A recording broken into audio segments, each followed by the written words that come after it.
नेपाल की सबसे फेमस मिठाइयाँ जो टेस्ट में भारत की मिठाइयों को टक्कर देती हैं। अगर आपको लगता है कि सबसे बेस्ट मिठाइयाँ सिर्फ भारत में बनती है तो जरा इन नेपाली मिठाइयों के बारे में जान लीजिए। नंबर 7, लालमोहन। नाम सुनकर आपको लगा होगा गुलाब जामुन है ना? सही पकड़ा, लालमोहन असल में नेपाल का गुलाब जामुन ही है, लेकिन थोड़े अलग अंदाज में। यहाँ खोए की गोलियों को धीमी आंच पर तला जाता है और फिर केसर और इलायची वाली चाशनी में डुबो दिया जाता है। इसका रंग गहरा लाल और स्वाद इतना रिच होता है कि भारत के गुलाब जामुन के आगे यह बराबरी का मुकाबला करता है। बर्फीली शाम में गर्मागर्म लालमोहन खाने का मजा बिल्कुल वैसा ही जैसे ठंड के मौसम में गुलाब जामुन खाना। नंबर 6, सेल रोटी। ये है मिठाई और ब्रेड का अनोखा कॉम्बिनेशन है। सेल रोटी नेपाल की ट्रेडिशनल डिश है जो चावल के आटे, दूध और शक्कर से बनाई जाती है। यह डीप फ्राई होती है। गोल्ड रिंग जैसी शेप में दशई और तिहार जैसे त्योहारों पर यह हर नेपाली घर की रसोई में मिलती है। इसका टेक्सचर बाहर से क्रिस्पी और अंदर से सॉफ्ट होता है। जब इसे गर्म दूध या चाय के साथ खाया जाता है तो ये इंडिया की पूरी जलेबी को भी टक्कर देती है।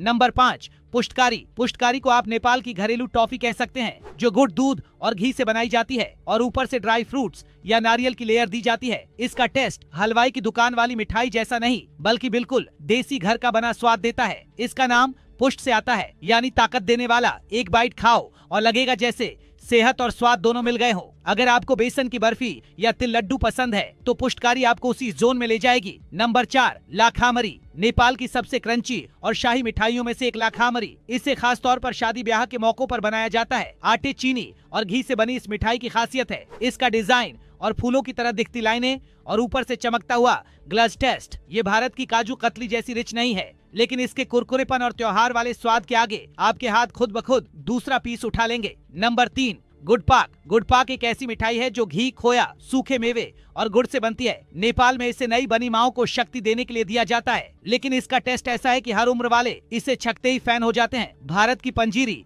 या दाल का हलवा पसंद करने वालों को ये मिठाई जरूर ट्राई करनी चाहिए। इसमें जो मिट्टी के बर्तन की खुशबू और घी की गर्माहट होती है वह सर्दियों में किसी इमोशन से कम नहीं। नंबर 2, योमारी। ये एक ऐसी मिठाई है जो दिखने में अनोखी और खाने में लाजवाब है। योमारी चावल के आटे से बनी एक तरह की मोदक जैसी मिठाई है जिसके अंदर गुड़ और तिल का पेस्ट भरा होता है। न्यूरी समुदाय की ये खास मिठाई योमारी पुनिनाम के त्योहार पर बनाई जाती है। इसका स्वाद इतना बैलेंस्ड होता है कि मीठा होते हुए भी बिल्कुल भारी नहीं लगता। भारत के उकड़ीचे मोदक या साउथ की कोजुकत्ताई पसंद है तो योमारी उसी कैटेगरी में नए फ्लेवर्स के साथ आने वाली एक बेहतरीन मिठाई है। नंबर 1, जुजू धौ। नेपाल की सबसे फेमस और सबसे अनोखी मिठाई जुजू धौ यानी दही का राजा। भक्तपुर की गलियों में ट्रेडिशनल मिट्टी के बर्तनों में जमने वाली यह दही इतनी गाढ़ी और मलाईदार होती है कि एक बार छकने के बाद किसी मटका कुल्फी या श्रीखंड की याद दिला देती है। इसका टेक्सचर इतना रिच होता है कि चम्मच सीधा खड़ा रह जाए। स्वाद ऐसा कि भारत की सबसे प्रीमियम मिठाइयों को भी टक्कर दे।